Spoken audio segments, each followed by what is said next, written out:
Hello everyone and welcome to our video on cable, that's pound versus the US dollar, entitled "Is a Hawkish BoE," that's Bank of England, a game changer? Now of course this relates to yesterday's Bank of England meeting, the decision which was in line with expectations to an extent, because the Bank of England changed nothing about its monetary policy, keeping all asset purchases unchanged and also interest rates at 0.25%. But there was something about that meeting which was particularly notable, that thing that drove the pound about around 100 pips higher against the US dollar, from around 127 where it was trading near the lows of the day up to around 128 before pairing its gains. Now of course it's got to be pretty substantial to warrant that kind of move. The question is, how substantial was it?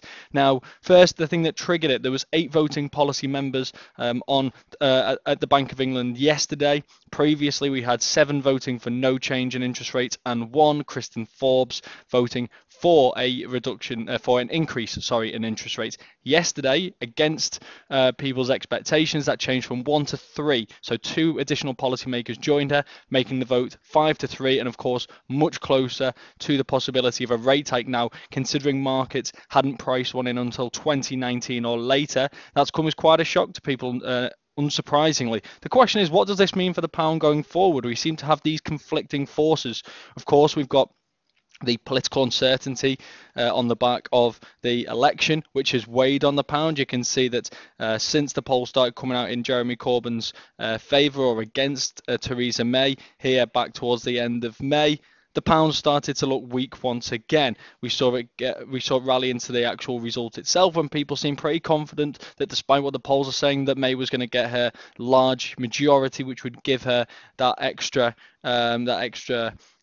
mandate ahead of the Brexit negotiations. And of course, while she did win, she didn't get that victory. She didn't get that majority, and therefore we saw strong selling a week ago, just over a week ago, bringing us back towards these kind of 126 levels. Now, most of that move came, of course, at 10 o'clock when the exit polls came out. And since then, we've kind of been grinding higher. And while we got the Fed rate hike on Wednesday, which triggered a bit of dollar strength, that was entirely priced in, although a more hawkish message wasn't necessarily. But then we saw the rebound higher on the back of this pound. So the question is, which forces are going to drive this more? Is it the political uncertainty in the UK, the start of the Brexit negotiations, the weak point from which we are beginning? Or is it the prospect of a rate hike because inflation is at 2.9%, which is 0.9% above the Bank of England's against the Bank of England's targets, or 0.6% if you're looking at the core reading? Is a rate hike actually going to drive the pound higher? Because, of course, typically a hawkish Bank of England, that is someone who is expecting a rate hike, voting for a rate hike, or a rate hike itself, is bullish for the currency. So we'd expect to see the pound rally and vice versa. Now, I think the most important thing for me here is looking at those 3 people that voted, one of which, of course, was Kristin Forbes, arguably the most hawkish member of the Bank of England. Well, she actually leaves at the end of this month, so you can effectively take that vote away, because that's not going to count for future rate decisions. That leaves us at 5 to 2, and after that, it's what the new policy makers will see. So we're actually a little further away than it appears at this moment in time. The other factor, of course, being that we don't really expect inflation to move much higher, even if this is already above what the Bank of England predicted last month. The fact that the economy is slowing, the consumers feeling the pinch, etc., etc.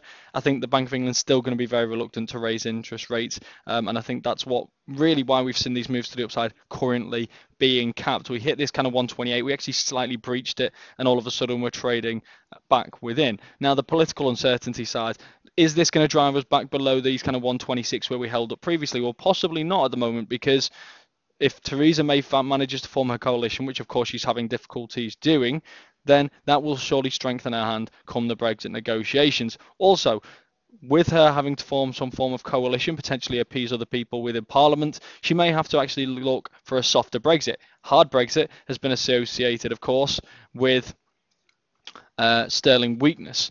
A softer Brexit is being associated with sterling strength. So what we're kind of where we are right now, where that leaves us, is we seem to be stuck between these kind of levels 126 and 128. 126, of course, is being capped as well by, is being supported as well by the 200 and 233 day simple moving averages just here, and then 128 to the upside is actually that previous zone of resistance. And while we have kind of breached that briefly, we haven't really held above that. And I think this is going to give us our next signal. A break below 126 would suggest we're heading back towards these kind of 124s, 123.50s. A break above would suggest we're looking back towards these 130s, but only a break of this previous high around 129.75 would be that bullish move. We could quite easily move back into this kind of realm here between 128 and the late 129. So I think that's worth keeping an eye on. But really, what's going to give us the biggest clue is going to be whether we break above 128 or below 126.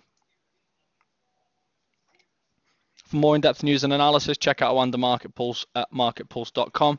You can also find out more about OANDA and sign up for a free demo account at oanda.com. Here you'll also get access to OANDA Forex Labs, which has a lot of great tools designed to help you with your trading.